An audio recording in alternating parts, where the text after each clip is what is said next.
காலையிலும் மாலையிலும் அல்லாஹ்வுடைய தூதரோடு இந்த கல்வியை கற்றுக்கொள்வார்கள்.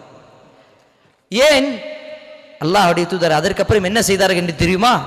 இந்த கல்வியை கற்றுக்கொண்ட இந்த சஹாபாக்களை அல்லாஹ்வுடைய தூதர் ஒவ்வொரு இடத்திலும் அனுப்பினார்கள்.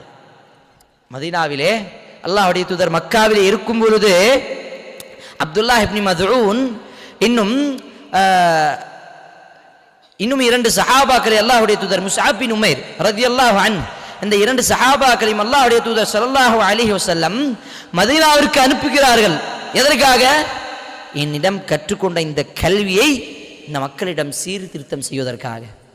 அந்த மக்களிடம் போய் இந்த சீர்திருத்தத்தை செய்யுங்கள். எதை கொண்டு? நான் உங்களுக்கு கொடுத்த இந்த கல்வியை கொண்டு. அல்லாஹ்வுடைய தூதர் ஸல்லல்லாஹு அலைஹி வஸல்லம் அவர்களுடைய மரணத்திற்கு பிறகு சஹாபாக்களுடைய வரலாற்றை எடுத்து பாருங்கள்.